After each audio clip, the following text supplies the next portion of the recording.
नमस्कार आप सभी के, राधे राधे। आज हम एगो बहुत सुंदर गीत लेके आइल बानी। देखी, जब दुल्हा बाबू दुल्हन लेके आवतने तो उनके माता जी जातरी मांग बहोरे खातिर दुल्हन के। तो वही समय के ई गाना है, आप सब सुनी जा। अच्छा लगे तो ज़्यादा से ज़्यादा सपोर्ट करी जा, लाइक शेयर ज़रूर करी जा। कमेंट में आप सब अपन अपन राय ज़रूर लिखी जा कि आप सबके गाना कैसन लागता।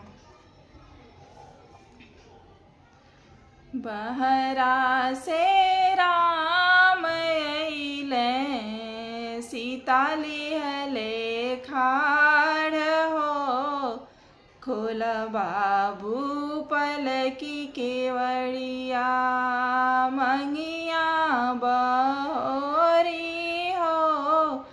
खोल बाबू पलकी केवड़िया, जब तक कावानिया माँ करेली सिंगार हो, तब तक कावाना दुल्हा गैलरी सियाई हो। तब तक कावाना दुल्हा, कैसे में खोलिया माँ पलकी केवड़िया हो। सासू जी के धियवाए अम्मा, असली जोगिनिया हो। सासू जी के धियवाए अम्मा, बहरा से राम अइले, सीता लिहले खाड़ हो। खोल बाबू पलकी केवड़िया, मंगिया बहोरी हो।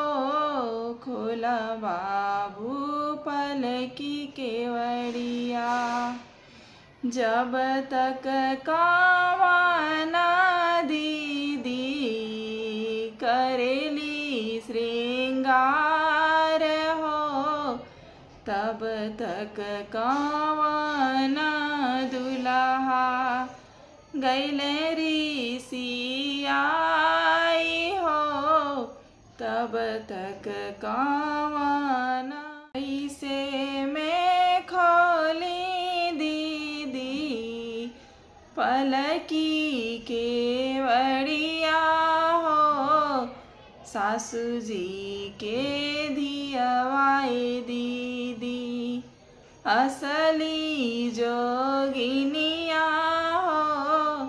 सासू जी के धियवाए दीदी, बहरा से राम अइले, सीता लिहले खाड़ हो।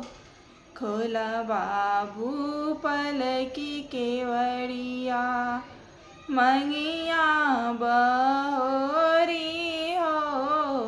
खोल बाबू पलकी केवड़िया।